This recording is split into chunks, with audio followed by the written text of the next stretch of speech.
The English are born with the sea in their blood, and there's nothing like a marine band for bringing out the sailor in them. Every year, thousands flock to Portsmouth to see the ships of the Royal Navy and the ceremony of beating the retreat alongside Nelson's flagship, HMS Victory. The Victory has been preserved as an important part of our national heritage. Outwardly, her ensign is all that she has in common with the ships of the modern Navy. But the link is continuing tradition. Little more than a century and a half separates these slim, fast, new ships from her wooden walls. But their computerized missiles are a far cry from cannonball and grape shot. The Victory is preserved as a monument to the age of sail, and since her day, a whole generation of warships have come and gone. Now, the age of steam and the big gun have almost vanished. High on the windswept peak of Portsdown Hill, Nelson looks out over Spithead and Portsmouth Harbour, home of the Royal Navy through the centuries, and down to a creek where the last of the wartime cruisers lies, HMS Belfast.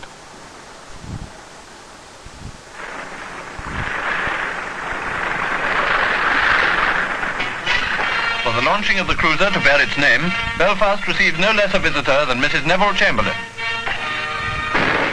It was in 1938 when HMS Belfast was first launched down the slipway to join the battleships and cruisers, which in those days made up the might of the Royal Navy. HMS Belfast will be the first ship of her name to fly the white ensign. Now, 3 decades later, these dinosaurs had been made extinct by new technology, and HMS Belfast is a lone survivor. Yet, even at her moorings in retirement, the bulk and the big guns of this cruiser embody the very essence of the Royal Navy ship in the age of steam. Well, this is the compass platform, by far the most important part of the ship.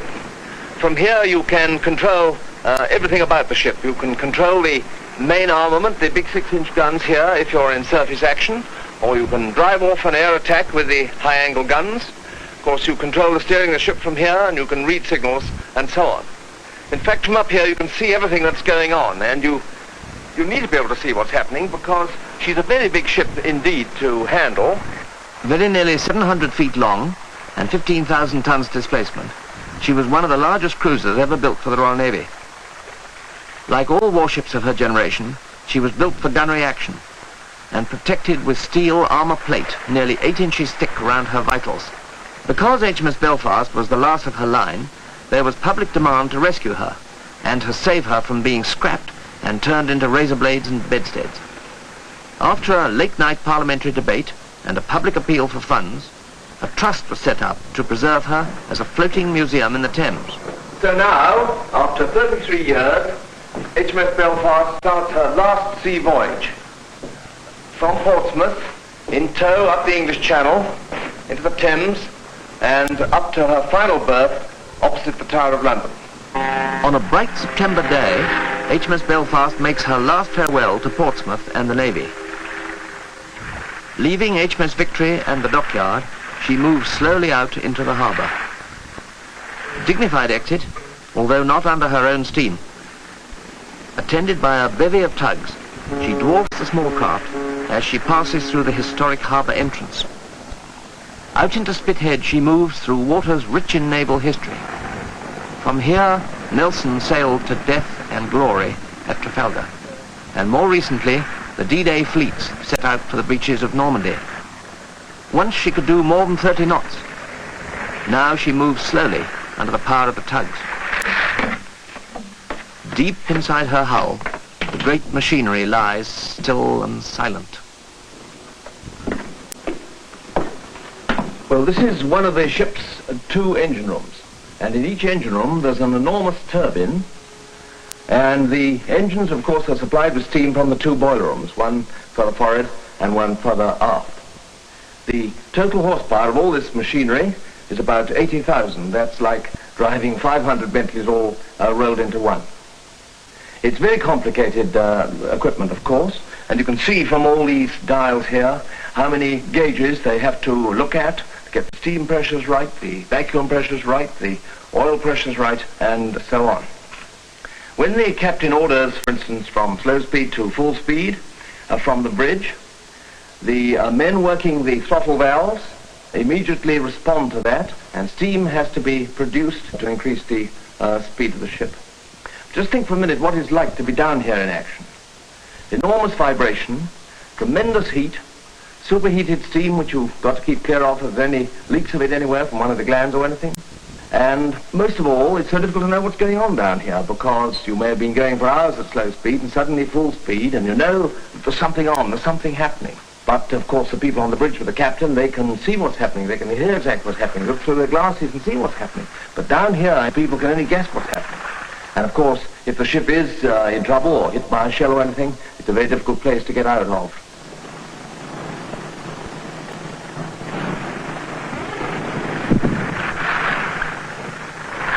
HMS Belfast is towed slowly out into the channel as the sun sets for the last time on her at sea.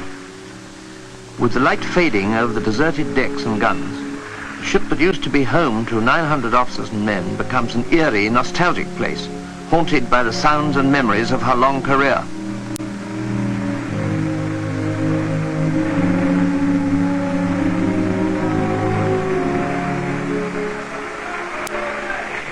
War broke out just a month after HMS Belfast joined the 1st Cruiser Squadron, and to the home fleet came the First Lord of the Admiralty, Winston Churchill, to see the ships.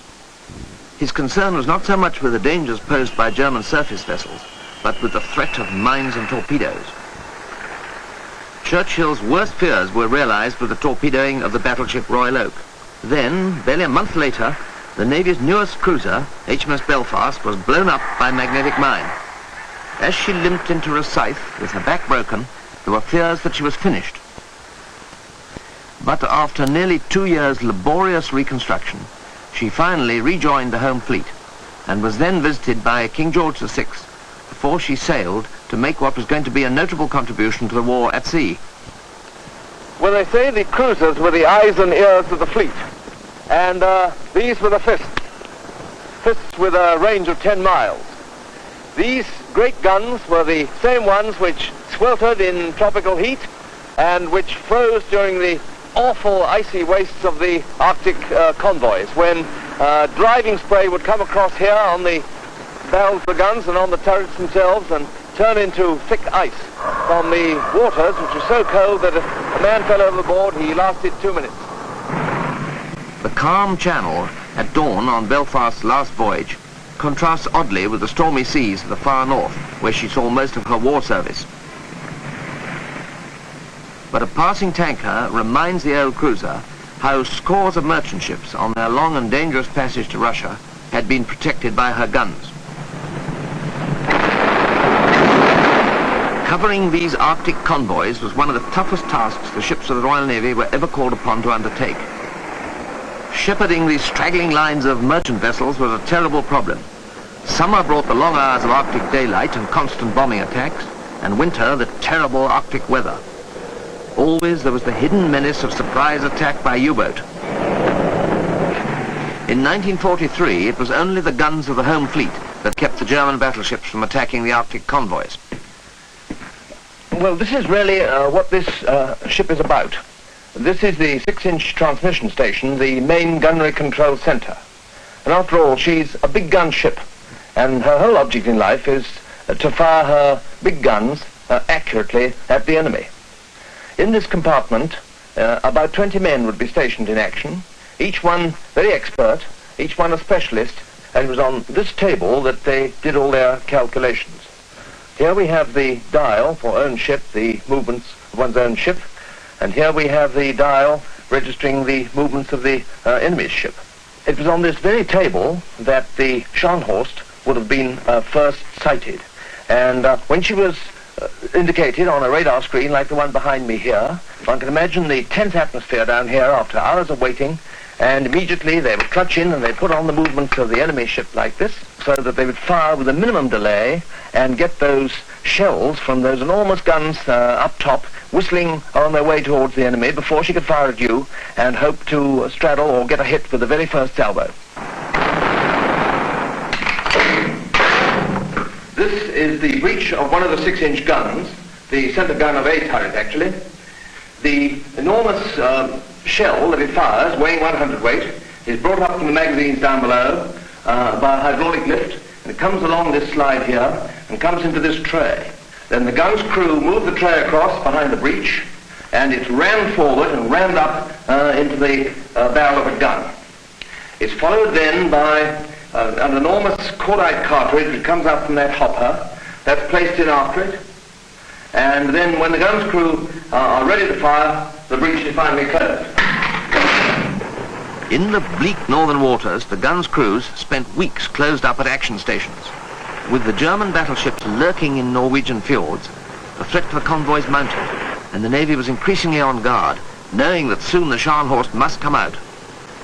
Built with German skill and thoroughness, the Scharnhorst was a beautiful tiger of a warship, a floating battery of 11-inch guns. She was heavily armoured and exceedingly fast. As winter came, she prowled in the icy fjords, waiting to pounce on an unguarded convoy.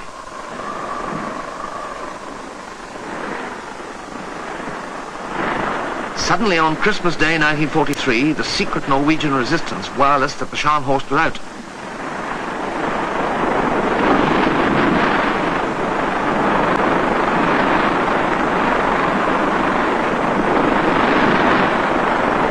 The hunt was on. Admiral Burnett's cruisers, Sheffield and Norfolk, led by the flagship Belfast, raced to cover the convoy.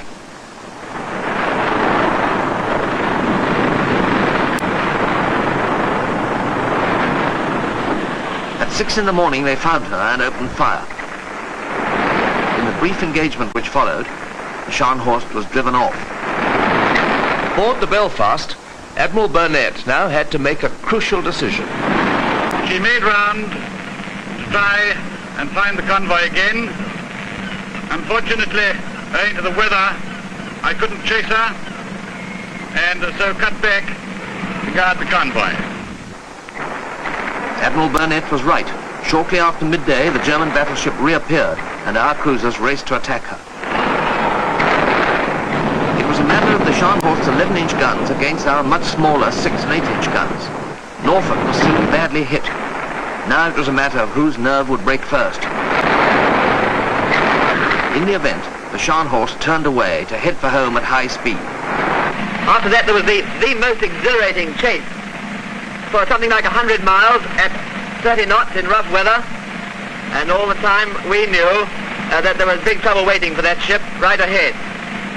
Sometimes one felt sorry for them, and then one remembered that they had no business to be running away from what was chasing them then. The Scharnhorst did not know it, but she was heading straight into a trap. Aboard the battleship Duke of York, Admiral Fraser already had radar contact. As the Duke of York was converging on the Scharnhorst, which was closely followed by our cruisers, and as the gloomy Arctic twilight turned into blackness, I went down for a moment to my sea cabin, and I said to myself, my staff, my ships, my men are all right. Am I quite sure that I myself shall not fail? And after a few minutes, I turned to the bridge, knowing that the battle would be successful. The Duke of York opened fire, and her first broadside caught the Scharnhorst completely by surprise. This was the climax of what would be the Royal Navy's last gun battle between capital ships. An early hit from the Duke of York's 14-inch guns knocked out the Scharnhorst's forward turret, and she turned to try and use her speed to escape to the east.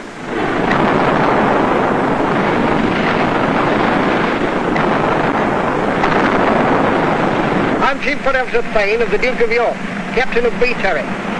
We fired 129 rounds at the Scharnhorst, some of which were accompanied by one or two witty remarks, such as, "This one is for adults, special, Christmas box." A salvo plunged into the Scharnhorst's engine room. Stopped and on fire, her fate was sealed. Her captain radioed a last message to Berlin. "We shall fight to the last shell." The Duke of York then was able to close the range, followed by the cruisers and the Musketeers division of destroyers, and with their fire and the Duke of York's gunfire, The action was quickly finished and the Scharnhorst rolled over. Only 36 German sailors survived from a total ship's company of nearly 2,000.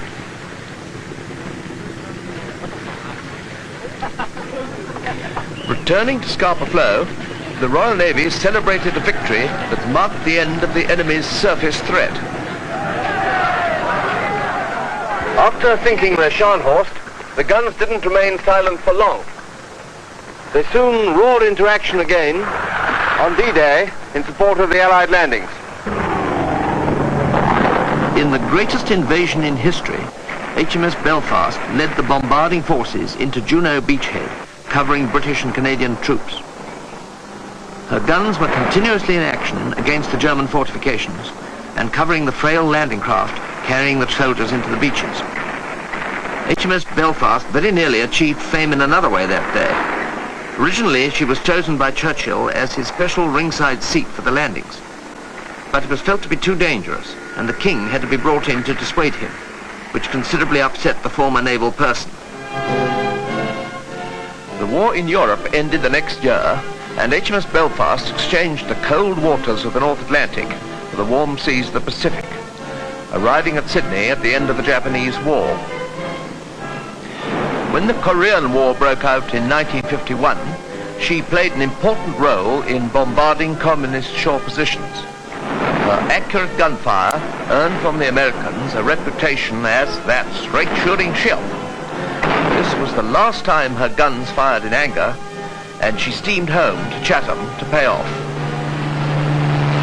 20 years later, on her passage up the Thames estuary, she passes the Medway once again, and small craft from Chatham come out to meet her.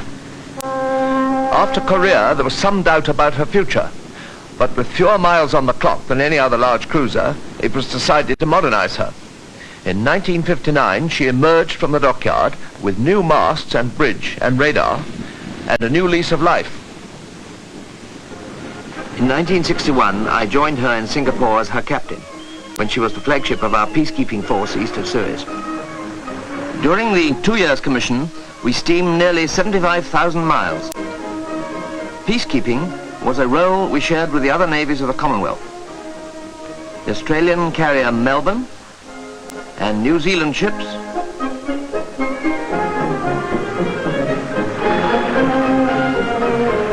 and these modern Canadian frigates. Other nations, for instance India and Pakistan, also sent their ships to join us in exercises to demonstrate preparedness and vigilance.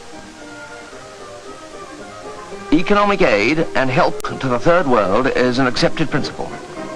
But in Asia, freedom from want and freedom from fear are just two sides of the same coin. During these years, Belfast paid many visits to the ports of the Far East, showing the flag and establishing goodwill, despite differences of language and custom. One highlight of our commission was when we steamed west across the Indian Ocean to Africa for the celebrations to mark the independence of Tanzania. Changing history had reversed the warship's traditional role, and now HMS Belfast was sent to welcome the independence of a former colony. The Duke of Edinburgh was on board, and the last governor came to pay his respects. His plumed ceremonial helmet led to a wardroom joke, and one of the young officers was only just prevented from slipping an egg under it as a surprise for him.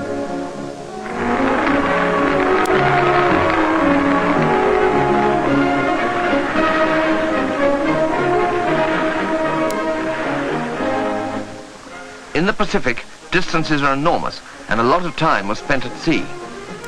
It was a great day when our task force steamed into Sydney, and the famous bridge came into sight. The Australians proudly call it the coat hanger. Sydney was the most popular run ashore, and a real home from home on the other side of the world.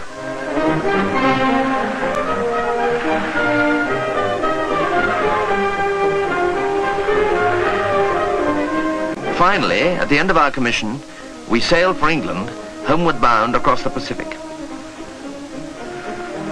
The Americans gave us a big welcome at Pearl Harbor and Honolulu.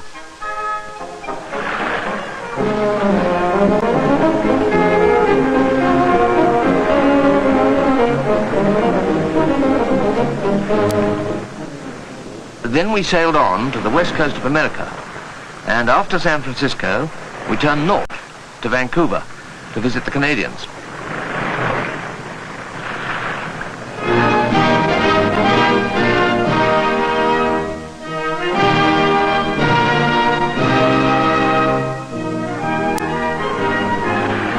Completing this round-the-world commission, HMS Belfast steamed home via the Panama Canal to Portsmouth and to retirement in the reserve fleet.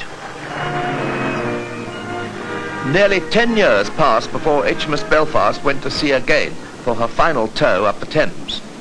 Twilight in that estuary, crowded with tankers and freighters, emphasizes the endless task of the Royal Navy to guarantee the freedom of the seas on which worldwide trade depends. As dawn breaks over London's dockland on the 14th of October 1971, HMS Belfast prepares to be towed up the Thames.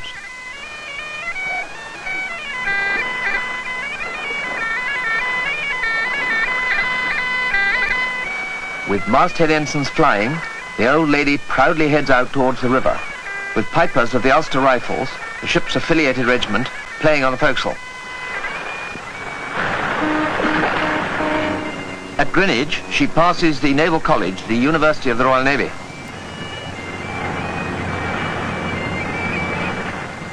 At the same place, nearly 2 centuries ago, Lord Nelson's body was solemnly brought ashore from a sailing frigate.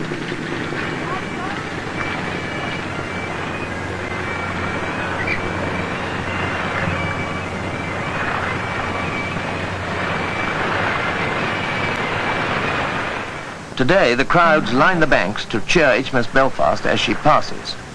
Here, too, she catches sight of Cutty Sark, another veteran of our maritime tradition.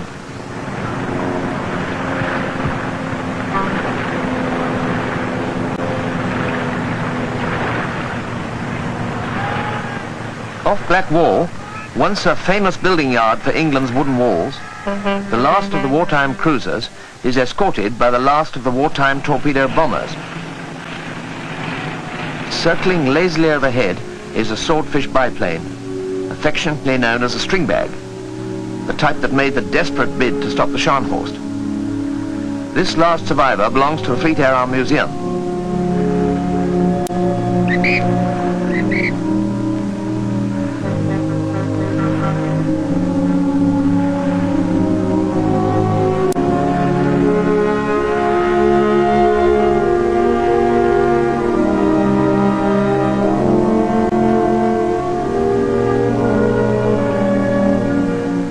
And together, these two veterans head for Tower Bridge and the Pool of London.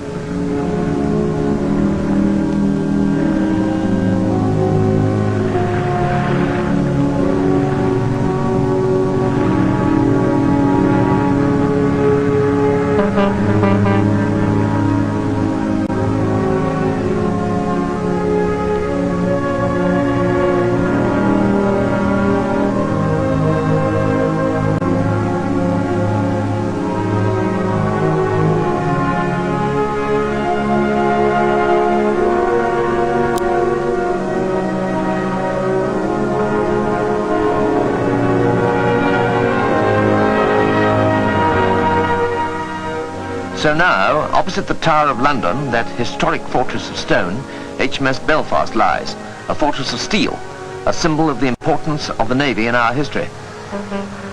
Since she was opened on Trafalgar Day 1971, young and old, Londoners and foreigners have flocked aboard to see how men lived and fought in the age of steam, armour and the big gun. To those who come aboard, approaching from the river gives a true idea of her size. To the school children who have never seen a battleship, she is a giant, and her guns attract the most attention. To their parents and grandparents, she gives an opportunity to recall their own experiences, or just to wonder how men lived and fought in this village of steel.